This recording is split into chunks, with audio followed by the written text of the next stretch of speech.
Only Fools and Horses, the musical, runs from Monday, June 30th to Saturday, July 5th. And one of the stars, the main star of the show, playing Grandad, is legendary comedian Paul Whitehouse. He's joining us on the line. Hi, Paul. Hello, Dee. Oh, what a pleasure to talk to you. All the better for talking to you. This is lovely. Oh, well, thank you very much. Oh, seriously. That's very kind.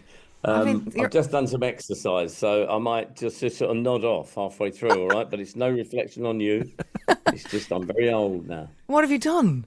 Exercise. Yeah, but have you heard of it? Not really, but specifically what exercise? A yoga man. Are you a yoga man? No, it's a bit more extreme. Split squats, press up. Oh, yeah. Oh, no. Yeah. Is that preparing for life on the road with touring this show, or what? Or is that just normal life? You know what? It is actually, Dee, to be honest, because I am very old now, and to do a tour, you've got to be reasonably fit, because if only to like put the youngsters to shame, because most of the cast on Only Fools that I'm with, they're barely out of their 30s, so.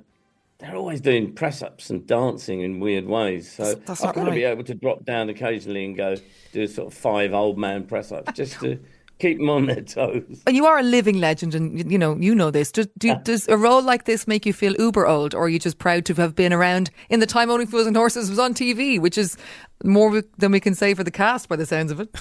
Well, I know. It's to be honest, Dee, it sounds like a cliche, but I do genuinely mean it.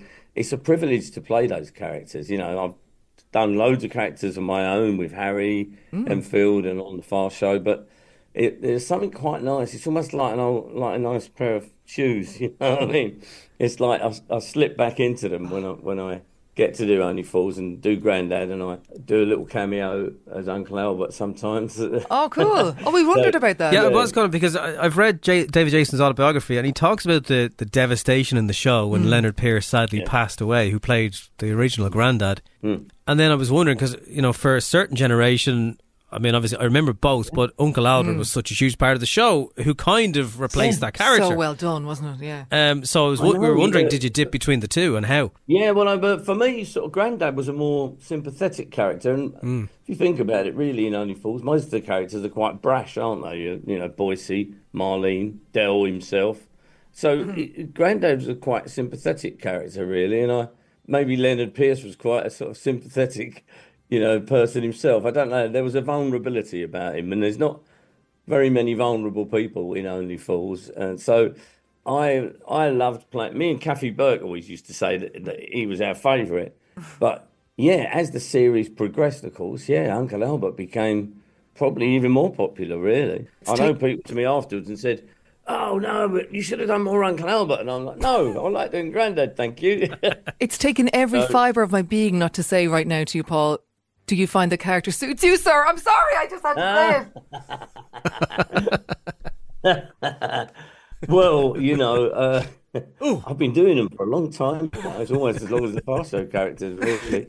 I've been doing sort of off and on Only Fools for about 6 years now. So, and David Jason did come to see us in Hammersmith, and we had Vinnie Jones in as our sort of pantomime villain, Danny Driscoll.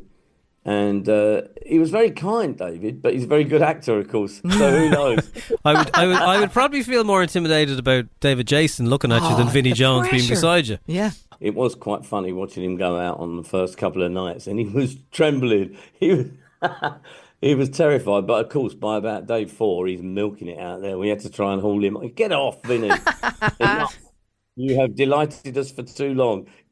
You've co-written the lyrics and the music, but can we still expect those killer one-liners and killer retorts from Del Boy and all those brilliant names, Dozy Old Twonk and all that on the stage?